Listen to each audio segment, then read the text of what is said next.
मुझे अपनी देवरानी से बहुत जलन महसूस होती थी क्योंकि वो शादी के तुरंत बाद ही प्रेग्नेंट हो गई थी, जबकि मैं तो बांझ थी। अब तो सास मुझे हर वक्त ताने देती और कहती जल्दी तुझे डिवोर्स दिलवाऊंगी। मैं बहुत डर गई थी, मगर मैं उस वक्त बहुत हैरान होती जब हर रात मेरे पैरों पर गिरकर मेरी देवरानी कहती देख लेना, जिस दिन बच्चे को जन्म दूंगी उस दिन मुझे सब घर से धक्के मारकर निकाल देंगे। मुझे माफ कर दो दीदी। मैं बड़ी हैरान होती कि ये ऐसा क्यों कहती है। जिस दिन डिलीवरी का वक्त हुआ, देवरानी मुझे अपने साथ अंदर ले गई और चुपके से बोली इस बच्चे को लेकर भाग जाओ। वैसे तुम बांझ हो।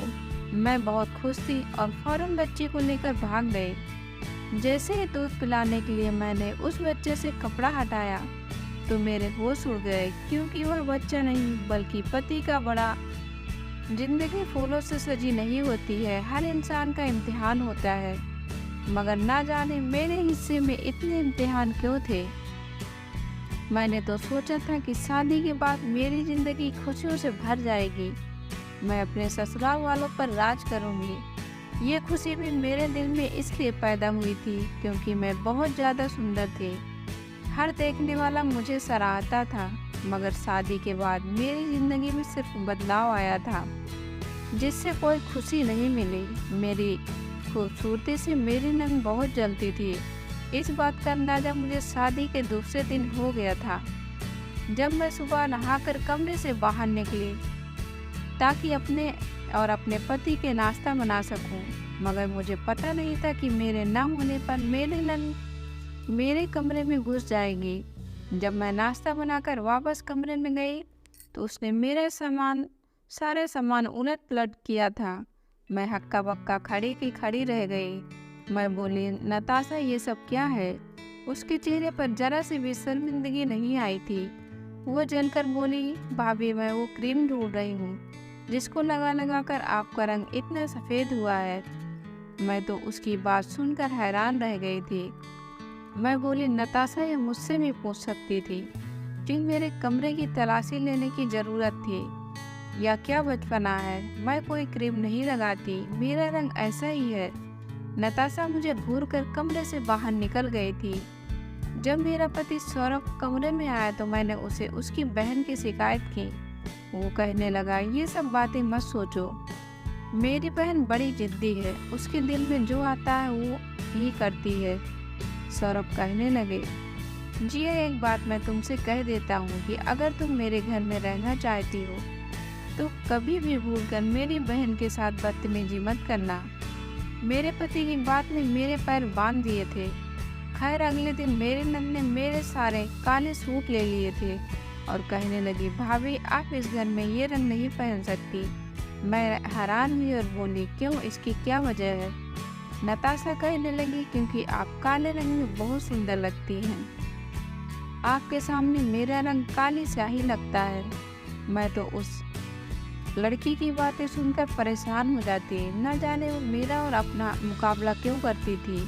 मैंने उसकी शिकायत फिर से अपने पति को कर दी और मेरे पति ने बड़े आराम से कह दिया था कि जैसा नताशा कहती है वैसा ही करो। मेरे दिल में सवाल पैदा होता कि मुझे तो बताए कि मेरी शादी आपसे हुई या आपके नताशा से, मगर मैं ये सवाल करने की हिम्मत नहीं कर सकती थी। यूँ भी मेरी शादी को 2 महीने बीत गए। इन महीनों में मेरे पति ने कभी भी मुझसे खुलकर बात नहीं की थी। वो मुझे अपनी नौकरानी समझता था, मुझे अपने कामों का हुक्म देता जो कि मैं चुपचाप कर दिया करती थी।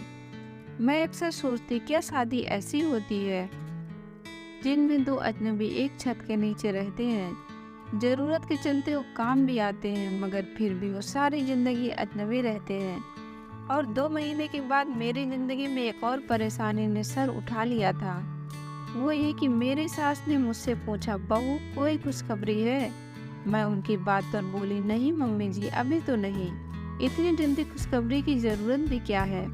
मेरी सास नीता हंसकर बोली लो तुमने भी खूब कहा, तुम्हें पता है मेरी बहन की बहू पहले ही हफ्ते में गर्भ से हो गई थी और एक तुम कि 2 महीने बिताने के बाद भी सूखे पेड़ की तरह खड़ी हो। मेरी सास की बात ने मेरा दिल दुखा दिया था। क्या यह सही बात थी? उन्हें भगवान से डर भी नहीं आया। मैंने सर झटक दिया था। अब मेरी सास और नंद उठते बैठते मुझे ताना देती थी। यूं देखते देखते वक्त रेत की तरह हाथों से निकल गया। 1 साल हो गया था, मगर मैं अभी तक अपने पति को कोई खुशखबरी नहीं दे सकी थी। सच तो ये था कि मेरे पति ने कभी मुझसे बच्चे के लिए बात ही नहीं किया था। ऐसा लगता था कि उन्हें मेरे जिस्म से कोई दिलचस्पी ही नहीं। मैं बच्चा दे सकी तो भी ठीक है, और अगर ना दे सकी तो इसका हल तो मेरी सास ने पहले ही निकाल के रखा हुआ था। वो कहने लगी थी कि मुझे तुम्हें कुछ दिन बर्दाश्त करना है, फिर मैं तुम्हें तलाक दिलवा दूंगी। मैंने एक दिन रोते हुए पति से सास की शिकायत की थी। उन्होंने ये कहा मुझसे कि वो मुझे तलाक दिलवा देंगे। सौरभ कहने लगे, मैंने मम्मी के कहने पर तुमसे शादी की थी, अगर वो कहेंगी तो मैं तुम्हें छोड़ दूंगा। ये बात मैंने बड़ी मुश्किल से बर्दाश्त की थी।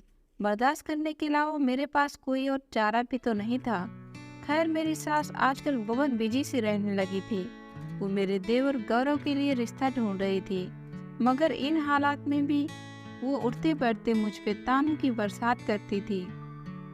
अक्सर कहती थी कि कहीं ऐसा ना हो कि मैं अपने गौरव की पत्नी कहीं जिया जैसी बांझ लड़की ढूंढ लूं। मैं ये बातें सुनकर सोचती, क्या मैं सच में बांझ हूँ? बच्चे में देर भगवान की तरफ से है। मैंने सोचा कि अपना इलाज डॉक्टर से करवा कर देखती हूँ, शायद भगवान मुझे खुशी दे दे। मैंने अपने पति सौरभ से कहा कि आप मुझे किसी लेडी डॉक्टर के पास ले चलें। मेरा पति मुझे देखकर बोला, जिया मेरे पास इतने पैसे नहीं हैं कि तुम्हारा इलाज करूं। मैंने ये सुना कि जो औरत बांझ होती है अपना जितना मर्जी इलाज करवा ले, वो बच्चे पैदा करने की काबिल नहीं हो सकती। मैं तो रोने लगी थी। ये बातें मुझे दिमागी तौर पर बीमार कर रही थी। उन दिनों मेरी सास को गौरव के लिए एक अच्छी लड़की मिल गई थी। मैंने सोचा कि क्या पता कि देवरानी के आने के बाद मेरे हालात बदल जाएं। इसलिए मैंने इस शादी की तैयारी में बढ़ चढ़कर हिस्सा लिया था। घर के सारे काम मैंने अपने हाथों में लिए थे, और फिर एक दिन रिया ने मेरी देवरानी बनकर हमारे घर आ गई थी। मैं बहुत खुश थी कि चलो हम दोनों की खूब दोस्ती हो जाएगी, मगर ये मेरी गलतफहमी ही साबित हुई थी, क्योंकि रिया बहुत पढ़ी लिखी थी। वो तो अपने काम से काम रखती थी, किसी के साथ ज़्यादा बातचीत भी नहीं करती थी। मैं ही बहाने से उसका दिल जीतने की कोशिश करती थी, मगर वो कोई खास जवाब नहीं देती। असल में रिया अपने लिए जगह ढूंढ रही थी। मेरी नंद नताशा भी रिया के साथ बहुत अच्छी थी। उसने रिया पर किसी तरह की कोई रोक टोक नहीं लगाई थी कि आप ये रंग नहीं पहनेंगी, या ओ रिया की शादी को अभी 4 हफ्ते ही हुए थे कि उसका जी मतलाने लगा था। और ये सब देखकर मैं अंदर ही अंदर डर गई थी कि कहीं ऐसा न हो जाए कि रिया प्रेग्नेंट हो। अगर वो प्रेग्नेंट हो गई तो मेरी तो जिंदगी खराब कर दी जाएगी। एक दिन रिया चकरा कर गिर गई थी। उसे अस्पताल ले जाया गया तो पता चला कि वो तो प्रेग्नेंट है, और ये खबर मुझ पर बिजली बनकर गिरी थी। उस दिन के बाद तो मेरी सास को मुझे कोसने के लिए बहाना मिल गया था। वो उठते बैठते मुझे बात बन के ताना दिया करती थी। सिर्फ इतना ही नहीं, मेरी जवान नंद भी मुझे ताना देने में पीछे नहीं थी। मैं तो हैरान होती थी कि वो कैसी लड़की है जिसे इस बात से भी डर नहीं लगता कि बड़े बोल मेरे आगे ही ना आ जाएं। रात में तो मैं अपने कमरे में जाकर लेट गई थी। मेरा दिल बहुत ज़्यादा अंदर से रो रहा था। तभी मेरी देवरानी मेरे कमरे में आ गई थी। यह पहली बार हुआ था, इससे पहले तो कभी मेरे कमरे में नहीं आई थी। उसकी आंखें भीगी हुई थी। मैं जल्दी से उठकर बैठ गई थी। मैं बोली, क्या बात है रिया, सब ठीक तो है ना? तुम्हारी तबीयत तो ठीक है ना? वो रोते हुए बोली, मैं आपको दीदी कह सकती हूँ क्या? मैंने इस बात पर सर हिला दिया और बोली, इसमें पूछने वाली कौन सी बात है? तुम मुझे बिल्कुल दीदी कह सकती हो।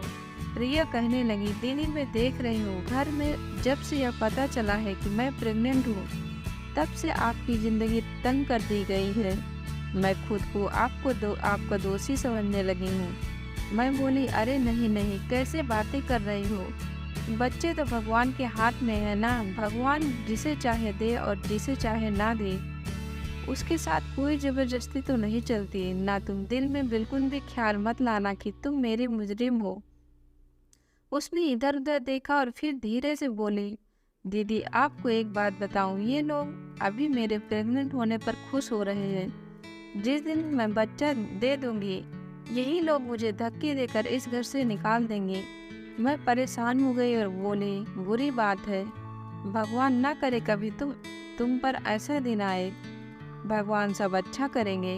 वो मेरी बात सुनकर मुस्कुरा दी और उठकर मेरे कमरे से बाहर निकल गए। थोड़ी देर बाद ही कमरे में सौरभ आ गए थे। वो बहुत बेचैन लग रहे थे, कमरे में यहाँ वहाँ टहल रहे थे। इससे पहले मैंने कभी उनको इतने परेशान नहीं देखा था। ऐसा लग रहा था वह जैसे वो मुझसे कुछ कहना चाह रहे हो, पर उन्हें कोई शब्द न मिल रहा हो। मैं खुद ही आगे बढ़कर बोली, क्या बात है सौरभ, आप मुझसे कुछ कहना चाहते हैं? मेरी बात सुनकर उन्हें थोड़ी हिम्मत मिली थी। वो बोले, हाँ, मुझे तुमसे एक बात पूछनी थी। ये गौरव की पत्नी अभी तुम्हारे पास क्यों आई थी? मैं बोली, बस वैसे ही मुझसे बातें कर रही थी। सौरभ जल्दी से मेरे पास बैठ गए और बोले, अच्छा क्या बातें कर रही थी? मैंने आज तक उन्हें किसी ने इस तरह दिलचस्पी लेते हुए नहीं देखा था। मैं बोली, बस कुछ नहीं। वो फिर से बोले, मुझे एक बात बताओ, तुम दोनों में क्या बातें हुई थी? मुझे अब सौरभ पर गुस्सा आ रहा था। उन्होंने मुझ में तो कभी इतनी दिलचस्पी नहीं ली थी। मैं बोली, बस वो अपने प्रेग्नेंट के बारे में बता रही थी। सौरभ का चेहरा पीला पड़ गया। वो बोले, कैसी बातें, मतलब प्रेग्नेंट की क्या बातें कर रही थी? वो सवाल पे सवाल करते जा रहे थे। मैं चढ़कर बोली, हम औरतों की बात है, आप मर्द हैं, इससे दूर रहे। मैं जल्दी से उठकर बाहर निकल गई थी। मेरे लिए सौरभ का ये व्यवहार बड़ा ही अजीब था। मुझे तो रिया की बातें भी अजीब लगी थी, लेकिन दोनों ही अपनी बातों के पीछे छुपे राज से मुझे आगाह कर रहे थे। उधर मेरी सास तो रिया की तारीफ किए जा रही थी, जबकि गौरव भी बहुत खुश था। वो अपनी पत्नी के लिए तरह तरह के फल लाता था और ये सब देखकर मेरे दिल में चाहत रह जाती थी। अक्सर यह ख्याल भी आता था कि भगवान यहाँ की किस चीज़ की कमी है। अगर वो मेरी देवरानी को बच्चा दे सकता है तो मुझे क्यों नहीं दे सकता? मैं इन बातों को सोच रही थी, जबकि सौरभ नाश्ते के लिए किचन में आ गए थे। वो बोले, क्या सोच रही हो? मैं बोली, सोच रही थी कि मैं किसी डॉक्टर के पास चली जाऊं खुद से। इस बार आपको नहीं कहूँगी कि आप मुझे साथ ले चलें। मेरी बात सुनकर सौरभ हंसकर बोले, जिया तुम अब भी नहीं समझ पाई। रिया की प्रेग्नेंट हो जाने के बाद तुम्हें अपने बांझपन का यकीन हो जाना चाहिए था। तुम न जाने अब तक किस गलतफहमी में बैठी हुई हो। मैं ये सब बातें सुन सुनकर तंग हो चुकी थी। पहले तो बहुत रोया करती थी, मगर अब तो रोना भी नहीं आता था। सौरभ नाश्ता करके चले गए थे तो थोड़ी देर के बाद रिया किचन में आ गई। वो बोली, दीदी मुझे बहुत भूख लगी है। मैं बोली, तुम बैठो, मैं तुम्हारे लिए नाश्ता बना देती हूँ। वो मेरी बहुत इज्जत करने लगी थी। जब से पता चला था कि रिया प्रेग्नेंट है, तब से मेरी सास उसे काम नहीं करने देती थी। यहाँ तक कि नाश्ता भी खुद बनाकर दिया करती थी। वो नाश्ता करने लगी और बोली, दीदी आपके घर वाले कहाँ हैं? वो आपसे कभी मिलने क्यों नहीं आते हैं? रिया की बात सुनकर ना चाहते हुए भी मेरी पलकें भीग गई। मैं बोली, रिया, जब मैं छोटी सी थी तब मेरे पापा की मृत्यु हो गई थी। बहन भाई तो मेरा कोई था ही नहीं। अब मेरी शादी हुई है और कुछ दिन बाद ही पता चला कि अब मम्मी भी चल बसी। मेरा कोई मायका नहीं है। मुझे पता है कि मेरी सास ने मुझे अपने बेटे के लिए पसंद भी इसलिए किया था क्योंकि मेरे आगे पीछे कोई नहीं था। अब देखो ये लोग मेरे साथ क्या सलूक कर रहे हैं। अगर मेरे आगे पीछे कोई होता तो मुझे ये दिन न देखने पड़ते। रिया मेरी बातें सुनकर बहुत उदास हो गई थी। मैं बोली, रिया, भगवान का शुक्र है कि तुम प्रेग्नेंट हो, वरना तुम्हें भी ये सब झेलना पड़ता जिनसे मैं गुजरी हूँ। रिया की आंखों में बड़ी उदासी छा गई थी।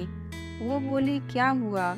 अगर अभी मुझे वो दुख सहना नहीं पड़ा जिससे आप गुजर रही हैं, मैं जब बच्चे को जन्म दूंगी तब आप देखना मेरे साथ ये लोग क्या सलूक करेंगे। मैं बोले, रिया मुझे बताओ तुम ऐसी बातें क्यों करती हो? मुझे तो लगता है कि बच्चे देने के बाद तुम इस घर की लाडली बहू बन जाओगी। वो हंसकर बोली, आपको कोई बुरा सपना आया है। इतना कहकर वो चली गई थी। रात हुई तो फिर से मेरे कमरे में आई थी, हाथ जोड़कर मुझसे माफ़ी मांगती रही और रोती रही। मुझे नहीं पता था कि वो ये सब क्यों करती थी, मगर यूं ही वक्त बीतता गया और उसका पेट फूलने लगा था।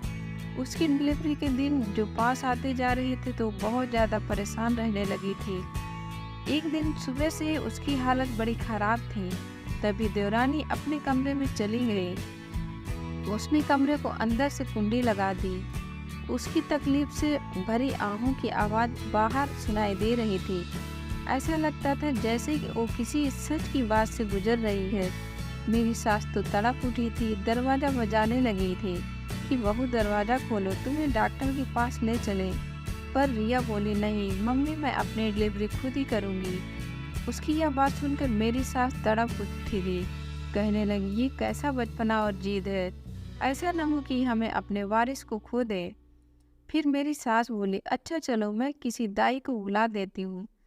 तब भी रिया ने मना कर दिया। वो बोली, आप बस जिया दीदी को मेरे पास भेज दो।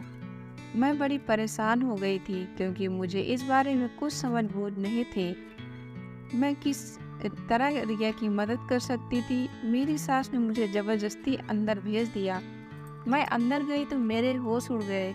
रिया कम्बल में बच्चे को लिए बैठी रो रही थी और मुझसे कहने लगी, दीदी आप इस बच्चे को लेकर भाग जाओ। मैंने कहा, मैं कहाँ जाऊँगी, तुम पागल हो गई हो क्या? फिर वो मुझसे विनती करने लगी। मैंने कहा, अच्छा ठीक है, पर ये बताओ मेरा तो कोई नहीं है, मैं कहाँ जाऊँगी? रिया ने मुझे एक पता लिख कर दिया और मैं पीछे के रास्ते से बाहर निकल गई थी। मुझे नहीं पता कि मेरे पीछे क्या हुआ होगा और उसके बच्चे को बड़ी होशियारी से लेकर आगे बढ़ रही थी। आखिरकार वो पता भी आ गया जहाँ मुझे पहुँचना था। मैंने दरवाज़ा खटखटाया तो एक आदमी ने दरवाज़ा खोला था। वो मुझे देखकर बहुत हैरान हुई और बोले, आप तो रिया की जेठानी है ना? मैंने इस बात में सर हिला दिया। वो बोले, आइए आइए। वो मुझे अपने साथ अपने घर में ले गए थे। वहाँ रिया की मम्मी और बहन भाई सब वहीं थे और उसकी मम्मी ने मुझसे पूछा कि आपकी गोद में क्या है? तो मैं बोली, रिया का बच्चा है, उसने आज ही इसे जन्म दिया है। मेरी बात सुनकर रिया के मम्मी पापा भाई बहन बहुत खुश हो गए और उसकी मम्मी ने जल्दी से आगे बढ़कर बच्चे के मुंह से कंबल हटाया। ये देखकर हम सब दंग रह गए कि वहाँ बच्चा नहीं बल्कि मेरे पति का बड़ा। हम सब लोग हैरान रह गए थे। सब लोग मुझे अजीब निगाहों से देखने लगे थे। फिर रिया की मम्मी बोली, बेटा तुमने हमसे इतना बड़ा झूठ क्यों बोला?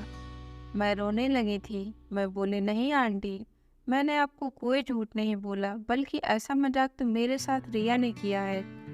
आंटी जी, रिया कहने लगी कि आप तो वैसे भी बांझ हैं, फिर आप ऐसा करें कि मेरा बच्चा लेकर इस घर से भाग जाए। मगर देखिए यहाँ तो बच्चा है ही नहीं। तब रिया की बहन आगे बढ़ी और बोली, रिया आपके साथ मजाक नहीं कर सकती। जरूर कोई न कोई राज की बात इस कम्बल में छिपी है।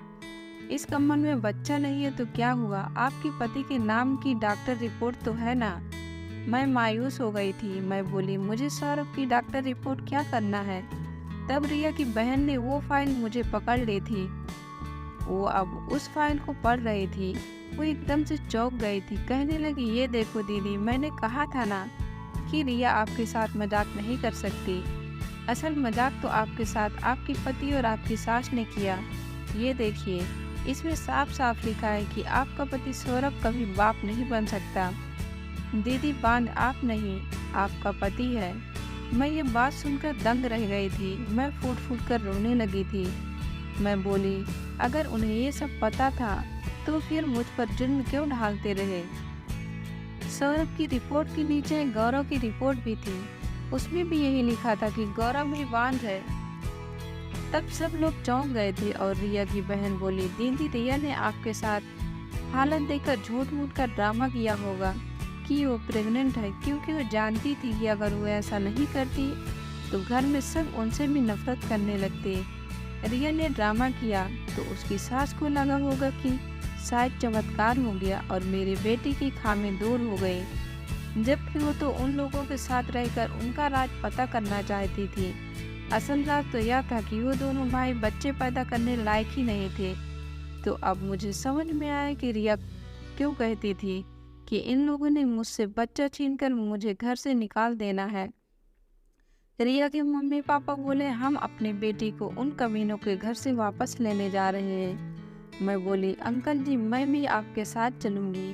वो राजी हो गए थे। हम सब जब मेरे ससुराल पहुंचे तो ये देखकर दंग रह गए थे कि मेरे सास और नंद बहुत बुरी तरह से रिया को पीट रही थी और कह रही थी कि तुम्हारी इतनी हिम्मत कि तुम हमारे साथ झूठ बोलो। अंकल को बहुत गुस्सा आया। उन्होंने पुलिस को फोन कर दिया कि मेरी बेटी के ससुराल वाले उस पर जुल्म कर रहे हैं। सौरभ भी अपने कमरे से बाहर आ गया तो मैं आगे बढ़ी और एक जोरदार थप्पड़ उसके मुंह पर मारा था और फिर थूक कर बोली मैं अपनी जिंदगी में तुम जैसा कमीना इंसान नहीं देखा।